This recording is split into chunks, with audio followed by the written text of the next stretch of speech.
നിങ്ങൾ ഇൻ്റർനെറ്റിൽ ചെയ്യുന്ന ഈ തെറ്റുകൾ ഇനിയെങ്കിലും തിരുത്തുക. നമ്മുടെ ജീവിതത്തിൽ ഇൻ്റർനെറ്റ് ഒരുപാട് ഉപയോഗിക്കുന്ന വ്യക്തികളായിരിക്കാം. അപ്പോൾ നമ്മൾ കാണിച്ചു കൂട്ടുന്ന ഒരുപാട് മണ്ടത്തരങ്ങളുണ്ട്. അപ്പോൾ ഇന്നത്തെ വീഡിയോയിൽ നമ്മൾ കാണാൻ പോകുന്നത് എന്താണ് നിങ്ങൾ കാണിക്കുന്ന, ഞാനടക്കം കാണിക്കുന്ന മണ്ടത്തരങ്ങൾ എന്തൊക്കെയാണ്. So let's rock and roll to this video.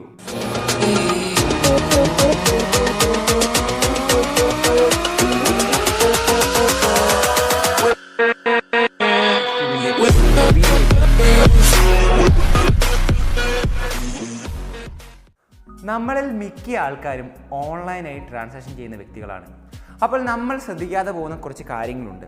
നമ്മൾ ഏതൊരു വെബ്സൈറ്റ് എടുത്താലും അതിന് ഒരു ട്രാൻസാക്ഷൻ ചെയ്യുമ്പോൾ നമ്മൾ അതിൻ്റെ വെബ്സൈറ്റ് ID നോക്കുക. അതായത് ഇങ്ങനെയായിരിക്കും തുടങ്ങുന്നത്. HTTP എന്ന് പറയുന്നൊരു എക്സ്റ്റൻഷൻ വെച്ചായിരിക്കും അത് തുടങ്ങുന്നത്. അപ്പോൾ എന്താണ് HTTP? Hyper text transfer protocol എന്ന് പറയുന്നൊരു പ്രോട്ടോക്കോളാണ് HTTP എന്ന ഫ്രേസ് കൊണ്ട് ഉദ്ദേശിക്കുന്നത്. അപ്പോൾ ഈ ഒരു HTTP കൊണ്ട് നമ്മൾ ട്രാൻസാക്ഷൻ നടത്തുമ്പോൾ, അത് അങ്ങനെ ഒരു എക്സ്റ്റൻഷനുള്ള സൈറ്റിൽ നമ്മൾ ട്രാൻസാക്ഷൻ നടത്തുമ്പോൾ അത് സെക്യൂർ ആണോ അല്ലയോ? സെക്യൂർ അല്ല ഗൈസ്. HTTPS എന്ന് പറയുന്ന ഒരു പ്രോട്ടോക്കോളുള്ള ഒരു വെബ്സൈറ്റ് ആണെങ്കിൽ മാത്രമേ, അതായത് hyper text transfer protocol secure, അതായത് നിങ്ങളുടെ ആ ഒരു വെബ്സൈറ്റ് സെക്യൂർഡ് എന്നാണ് എസ് അവിടെ ആഡ് ചെയ്യുന്നുള്ള അർത്ഥം. അപ്പോൾ നമ്മൾ ഇനി എപ്പോൾ ഓൺലൈൻ ട്രാൻസാക്ഷൻ നടത്തിയാലും എപ്പോഴും സെക്യൂർഡ് ആയിട്ടുള്ളൊരു വെബ്സൈറ്റിൽ നിന്ന് നടത്താൻ ശ്രമിക്കാം. നമ്മൾ മിക്കവരും ഈ ഒരു മണ്ടത്തരം കാണിക്കാറുണ്ട്, നമ്മളത് ശ്രദ്ധിക്കാറില്ല. പലപ്പോഴും നമ്മളത് എവിടെയെങ്കിലും കയറി, അതായത് അൺസെക്യൂർഡ് ആയിട്ടുള്ള സൈറ്റുകളിൽ ട്രാൻസാക്ഷൻ നടത്തുന്നുള്ളൂ. എന്താണ് പ്രശ്നം എന്ന് വെച്ചാൽ അവർക്ക് നമ്മുടെ ഈ ഒരു ഡീറ്റെയിൽസ് എല്ലാം ഹാക്ക് ചെയ്യാനോ അല്ലെങ്കിൽ അവർക്കത് ചോർത്താനുള്ള അവസരമുണ്ട്. അതുകൊണ്ട് അവരങ്ങനെ ചെയ്യാനുള്ള സാധ്യതകളുണ്ടാകും. അപ്പോൾ എപ്പോഴും സെക്യൂർഡ് ആയിട്ടുള്ളൊരു വെബ്സൈറ്റിൽ മാത്രം ട്രാൻസാക്ഷൻ ചെയ്യാൻ ശ്രദ്ധിക്കുക. നമ്മളിൽ ഭൂരിഭാഗം പേരും ചെയ്തിട്ടുണ്ടാകാവുന്ന ഒരു മണ്ടത്തരമാണ് ഞാൻ ഇനി അടുത്ത് പറയാൻ പോകുന്നത്. നമ്മൾ ഫേസ്ബുക്ക് എന്ന് പറഞ്ഞ ആപ്ലിക്കേഷൻ ഉപയോഗിക്കുന്ന വ്യക്തികളാണ്. അപ്പോൾ ഫേസ്ബുക്ക് എന്ന് പറഞ്ഞ ആപ്ലിക്കേഷനിൽ ഈയിടെയായിട്ട് കുറേ പ്രഡിക്ഷൻസ്, കുറേ പ്രവചനങ്ങൾ വന്നിട്ടുണ്ട്. നിങ്ങൾക്ക് എല്ലാവർക്കും അറിയാം എന്താ സംഭവം. അതായത് 5 വർഷത്തിന് ശേഷം എൻ്റെ രൂപം എന്താകും, എൻ്റെ സ്വഭാവമുള്ള സിനിമാ നടൻ ആര്, എൻ്റെ ഏറ്റവും അടുത്ത കൂട്ടുകാരൻ ആര്, അല്ലെങ്കിൽ എന്നെ സ്നേഹിക്കുന്ന എത്ര പേരുണ്ട്, എന്നെ ഹെയ്റ്റ് ചെയ്യുന്ന എത്ര പേരുണ്ട്, എൻ്റെ കൂടെ ജയിലിൽ കിടക്കാൻ പോകുന്ന ആരാണ് എന്നൊക്കെ പറഞ്ഞ് കുറേ മണ്ടത്തരങ്ങൾ നമ്മുടെ ഫേസ്ബുക്കിൽ ഒരു വെബ്സൈറ്റ് വഴിയോ അല്ലെ ആപ്ലിക്കേഷൻ വഴിയോ ലിങ്ക് ആയിട്ട് വരുന്നുണ്ട്. നമ്മളത് ക്ലിക്ക് ചെയ്യും, എന്നിട്ട് നമ്മുടെ ഇൻഫോസ് എല്ലാം അതിലേക്ക് ഷെയർ ചെയ്യും. ഇവിടെ എന്താണ് സംഭവിക്കുന്നത് വെച്ചാൽ നമ്മൾ അതിൽ ക്ലിക്ക് ചെയ്യുമ്പോൾ നേരെ ഒരു ഒതൻറ്റിക്കേഷനിലേക്കാണ് പോകുന്നത്. നമ്മളിവിടെ അലോ ചെയ്ത് കഴിഞ്ഞാൽ ആ ഒരു ഡെവലപ്പർ നമ്മുടെ ഇൻഫോർമേഷൻ എടുത്തിട്ട് നമ്മളെ അനലൈസ് ചെയ്തതിന് ശേഷമാണ് നമ്മൾക്ക് ആ ഒരു ഔട്ട്കം തരുന്നത്. നമ്മൾ വരയ്ക്കും അത്ഭുതം, എൻ്റെ അത്ഭുതകരമായ കാര്യം ഇങ്ങനെയാണ്, ഞാൻ മമ്മൂട്ടിനെ പോലെ ഇരിക്കും ഭാവിയിൽ എന്നൊക്കെ പറഞ്ഞിട്ട് നമ്മളതങ്ങ് ഷെയർ ചെയ്യും. അപ്പോൾ എന്താണ് സംഭവിക്കുന്നത് വെച്ചാൽ ഈ ഡെവലപ്പറിന് നമ്മുടെ ഇൻഫോർമേഷൻസ് എല്ലാം കിട്ടി. ആ കിട്ടിയ ഇൻഫോർമേഷൻ ഉപയോഗിച്ചുകൊണ്ടാണ് നമ്മൾക്ക് ആ ഒരു ഔട്ട്പുട്ട് തരുന്നത്. അപ്പോൾ എന്താണ് സംഭവിച്ചാൽ ആ ഡെവലപ്പറിൻ്റെ കയ്യിൽ ആ ഇൻഫോർമേഷൻസ് എല്ലാം കിട്ടുന്നുണ്ട്. അത് കിട്ടരുത്. കിട്ടിക്കഴിഞ്ഞാൽ അവരിന്ന് അത് മിസ്യൂസ് ചെയ്യാനുള്ള സാധ്യതകളുണ്ട്. അപ്പോൾ നമ്മൾ ഇനി എപ്പോൾ ഇങ്ങനത്തെ കാര്യങ്ങൾ ചെയ്യുമ്പോൾ ശ്രദ്ധിക്കേണ്ട കാര്യം വെച്ചാൽ നമ്മളൊരു പെർമിഷൻ അലൗ ചെയ്യാനുള്ള ഒരു ഓപ്ഷൻ വരുമ്പോൾ എന്തൊക്കെ കാര്യമാണ് ആ ഡെവലപ്പർ എടുക്കുന്നത് എന്നുള്ളൊരു ലിസ്റ്റ് അവിടെ ഉണ്ടാവും. നമ്മൾ ശ്രദ്ധിക്കാത്തതാണ്, അവിടെ അതിൻ്റെ ലിസ്റ്റ് ഉണ്ടാവും. അതിൽ നമ്മൾക്ക് അംഗീകരിക്കാവുന്ന കാര്യങ്ങൾ മാത്രമേ ചോദിക്കുന്നുവെങ്കിൽ മാത്രമേ ഇങ്ങനെയുള്ള കാര്യങ്ങൾ ചെയ്യാവുള്ളൂ. എൻ്റെ ഒരു പേഴ്സണൽ ഒപ്പീനിയൻ എന്താണെന്ന് വെച്ചാൽ ഒരിക്കലും ഇങ്ങനത്തെ കാര്യങ്ങളൊന്നും ചെയ്യാതിരിക്കുക. എനിക്ക് മുൻപ് പറ്റിയിട്ടുണ്ട് ഈ ഒരു അബദ്ധങ്ങൾ. സോ ഞാൻ ഇനി അങ്ങനത്തെ അബദ്ധങ്ങളിലൊന്നും ചെന്ന് പെടില്ല, നിങ്ങളും പെടാൻ പാടില്ല. നമ്മൾ ഇൻ്റർനെറ്റിൽ കാണിക്കുന്ന ഒരു ഗുരുതരമായ തെറ്റിനെയാണ് ഞാൻ അടുത്തതായി സൂചിപ്പിക്കാൻ പോകുന്നത്.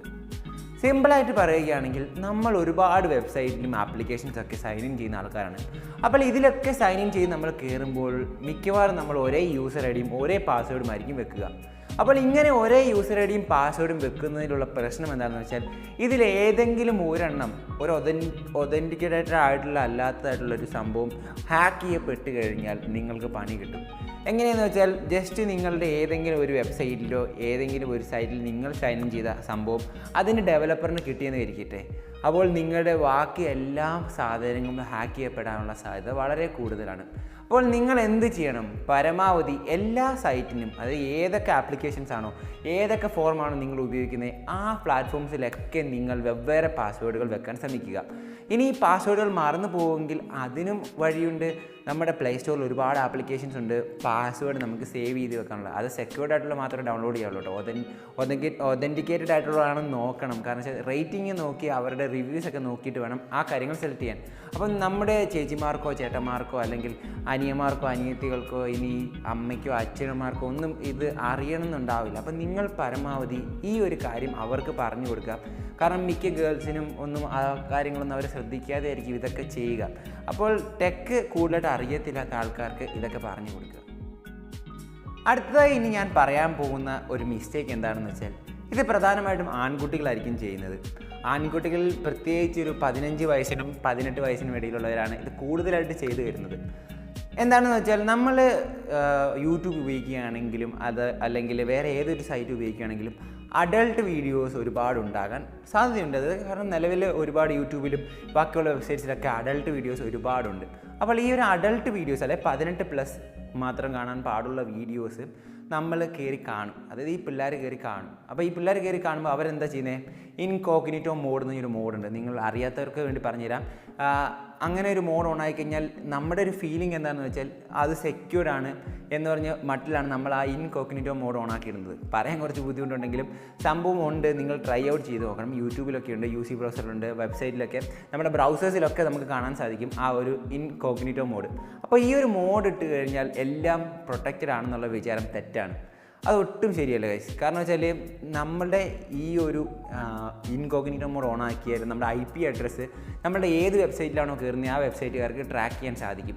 അതുകൊണ്ട് നമ്മൾ ചെയ്യേണ്ടത് എന്താണെന്ന് വെച്ചാൽ, ഞാൻ പ്രോത്സാഹിപ്പിക്കുന്നതല്ല, എന്തെങ്കിലും ഒരു ആവശ്യം ഉണ്ടെങ്കിൽ നമ്മുടെ ഈ IP അഡ്രസ്സ് ഹാക്ക് ആകാതിരിക്കാൻ VPN ഓൺ ആക്കിയിട്ട് പരമാവധി ഇത്തരം വീഡിയോസോ അല്ലെങ്കിൽ എന്തെങ്കിലും കാര്യങ്ങൾ കാണുന്നുണ്ടെങ്കിൽ തന്നെ, സാധാരണ ഒരു സിനിമയാണ് തന്നെ, നല്ലൊരു സിനിമയാണ് തന്നെ ആ ഒരു സംഭവം കാണുന്നത് VPN ഓൺ ആക്കിയിട്ട് കാണാൻ ശ്രമിക്കുക.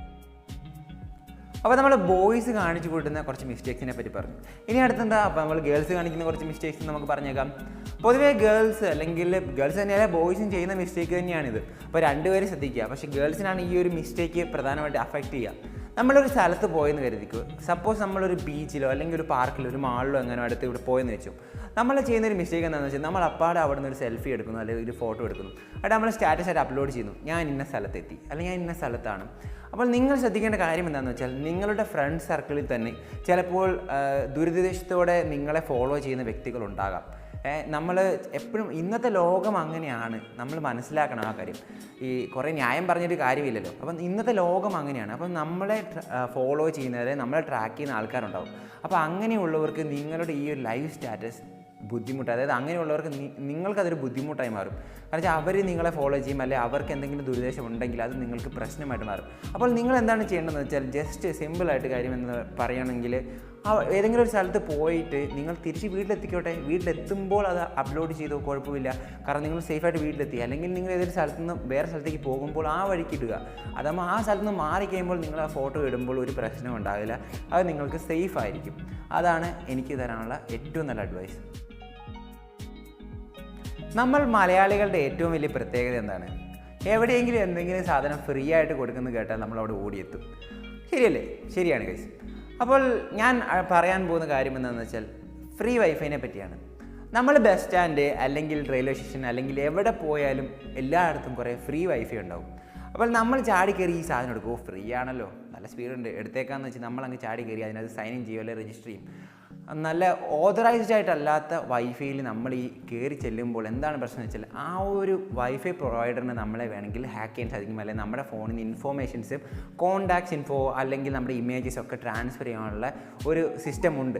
അപ്പോൾ നമ്മൾ ശ്രദ്ധിക്കേണ്ട കാര്യം എന്താണെന്ന് വെച്ചാൽ, ഇപ്പോൾ നമ്മുടെ റെയിൽ വയർ പോലുള്ള ഒതൻറ്റിക്കേറ്റഡ് ആയിട്ടുള്ള വൈഫൈ സിസ്റ്റം ആണെങ്കിൽ കുഴപ്പമുണ്ടാകില്ല. അതായത് നമ്മുടെ ഗൂഗിൾ റെയിൽ വയർ എന്ന് പറഞ്ഞാൽ ഒരു സംഭവം കൊടുക്കുന്നുണ്ട്, ഫെസിലിറ്റി കൊടുക്കുന്നുണ്ട്. അല്ലെങ്കിൽ BSNL വൈഫൈ ഉണ്ട്, വോഡോഫോണിൻ്റെ വൈഫൈ ഉണ്ട്. അങ്ങനെ ഒതൻറ്റിക്കേറ്റഡ് അല്ലാത്ത ഏതൊരു വൈഫൈ നിങ്ങൾ എടുത്തു കഴിഞ്ഞാൽ പണി കിട്ടിയിരിക്കും. എപ്പോഴെങ്കിലും പണി കിട്ടും, ഉറപ്പാണ്. കാരണം വെച്ചാൽ അവർ ഫ്രീ ആയിട്ട് വൈഫൈ കൊടുക്കാൻ അവർക്ക് നിങ്ങൾ വേറെ ഒന്നും പൈസയൊന്നും കൊടുക്കുന്നില്ലല്ലോ. അല്ലെങ്കിൽ നിങ്ങൾ വേറെ എന്തെങ്കിലും അവരെ ഒരു ദുരുദ്ദേശത്തോടെ അല്ലെങ്കിൽ അവർക്കൊരു മെൻറ്റാലിറ്റി ഉണ്ട്, അതിൻ്റെ പുറകിലൊരു ഇൻറ്റൻഷൻ ഉണ്ട്. അപ്പോൾ അത് മനസ്സിലാക്കുക. അല്ലെങ്കിൽ വെറുതെ ഫ്രീ കൊടുത്തിട്ട് അവർക്ക് എന്ത് കിട്ടാനാണ്? അപ്പോൾ അവർ എന്തെങ്കിലും രീതിയിൽ നമ്മുടെ എന്തൊരു ഇൻഫോർമേഷൻ ചോർത്തിയാലും നമ്മൾക്കത് വിനയായിട്ട് പിന്നെ വരും. അപ്പോൾ ആ ഒരു കാര്യം ശ്രദ്ധിക്കുക. പരമാവധി ഫ്രീ വൈഫൈ എടുക്കാതെ സ്വന്തം ഇൻ്റർനെറ്റ് ഉപയോഗിച്ച് കാര്യങ്ങൾ ചെയ്യാൻ നോക്കുക. ഓൺലൈൻ ട്രാൻസാക്ഷനുകളുടെ ഒരു കാലഘട്ടത്തിലാണ് നമ്മളിപ്പോൾ ജീവിക്കുന്നത്. ഏതൊരു സാധനം വാങ്ങാനാണെങ്കിലും വിൽക്കാനാണെങ്കിലും ഓൺലൈനായി അതിൻ്റെ പൈസ അടച്ചുകൊണ്ട് ചെയ്യുന്നൊരു രീതിയാണ് നമ്മുടെ ഇപ്പോഴത്തെ കാലഘട്ടം. അപ്പോൾ നമ്മൾ ശ്രദ്ധിക്കേണ്ട കാര്യം എന്താണെന്ന് വെച്ചാൽ, നമ്മളിപ്പോൾ ഇൻ്റർനെറ്റ് ബാങ്കിങ് ചെയ്യുന്ന വ്യക്തിയാണോ അല്ലെങ്കിൽ ഓൺലൈൻ നെറ്റ് ബാങ്കിങ്ങൊക്കെ ചെയ്യുന്ന വ്യക്തിയാണെങ്കിൽ ഏറ്റവും അധികം ശ്രദ്ധിക്കേണ്ട കാര്യമെന്ന് വെച്ചാൽ 2 ഫാക്ടർ ഒതൻറ്റിക്കേഷൻ ഓൺ ആക്കിയത്. ഏത് സർവീസ് പ്രൊവൈഡറാണോ അല്ലെങ്കിൽ ജിമെയിലാണോ എവിടെ നിന്നാണോ നിങ്ങൾ ചെയ്യുന്നത് അവിടെ 2 ഫാക്ടർ ഒതൻറ്റിക്കേഷൻ, അതായത് 2 ഒതൻറ്റിക്കേഷൻ ഇനേബിൾ ചെയ്തിടുകയാണെങ്കിൽ നിങ്ങളുടെ ഒരു സംഭവം ഹാക്ക് ചെയ്യപ്പെടാനോ അല്ലെങ്കിൽ നിങ്ങളുടെ ഇൻഫർമേഷൻസ് ചോർത്തിക്കൊണ്ട് പോകാനുള്ള സാധ്യത വളരെ കുറവാണ്. അപ്പോൾ പരമാവധി അങ്ങനെ ചെയ്യുക, കാരണം അതായിരിക്കും നമുക്ക് ഏറ്റവും സെക്യൂർ. 2 ഫാക്ടർ ഒതൻറ്റിക്കേഷൻ, 2 ഒതൻറ്റിക്കേഷൻ വന്നുകൊണ്ട് ചെയ്യുകയാണെങ്കിൽ നമ്മൾക്ക് ഒരു പ്രശ്നം ഉണ്ടാകില്ല. നമ്മൾക്ക് നല്ല രീതിയിൽ നമ്മുടെ സംഭവങ്ങൾ പ്രൊട്ടക്റ്റായിട്ട് കൊണ്ടുപോകാൻ സാധിക്കുന്നതാണ്. ഞാനിന്ന് നിങ്ങൾക്ക് പറഞ്ഞു തന്ന കാര്യങ്ങൾ തീർച്ചയായിട്ടും നിങ്ങൾക്ക് ഉപകാരപ്പെട്ടെ എന്ന് ഞാൻ പ്രാർത്ഥിക്കുന്നു. അപ്പോൾ ഇനിയും ഇതുപോലത്തെ നിങ്ങൾക്ക് ഉപകാരപ്പെടുന്ന, നിങ്ങൾക്ക് ഇഷ്ടപ്പെടുന്ന, നിങ്ങൾക്ക് ശരിക്കും യൂസ്ഫുൾ ആകുന്ന വീഡിയോസുമായി ഞാൻ തിരിച്ചു വരുന്നതാണ്. അപ്പോൾ ഈ ഒരു വീഡിയോ ഇഷ്ടമായിട്ടെങ്കിൽ ലൈക്കും സബ്സ്ക്രൈബും ചെയ്യണേ, ബെല്ലൈക്കൺ അടിക്കണേ. അപ്പോൾ ഇനിയും ഇതുപോലത്തെ രസകരമായ വീഡിയോയിൽ വരുന്നവരെ it's me Dodi Tojo signing out for today. Bye, take care. നിങ്ങൾ ഞങ്ങളുടെ ചാനൽ സബ്സ്ക്രൈബ് ചെയ്തിട്ടില്ലെങ്കിൽ തീർച്ചയായും താഴെ കാണുന്ന സബ്സ്ക്രൈബ് ബട്ടൺ എനേബിൾ ചെയ്ത് സബ്സ്ക്രൈബ് ചെയ്യൂ. നിങ്ങൾക്ക് ഞങ്ങൾ വീഡിയോ ചെയ്യുമ്പോൾ അത് കൃത്യമായ നോട്ടിഫിക്കേഷൻ ലഭിക്കുവാനായി നിങ്ങൾ താഴെ കാണുന്ന ബെൽ ഐക്കൺ എനേബിൾ ചെയ്യൂ. ഞങ്ങളുടെ പഴയ വീഡിയോസ് നിങ്ങൾ കണ്ടിട്ടില്ലെങ്കിൽ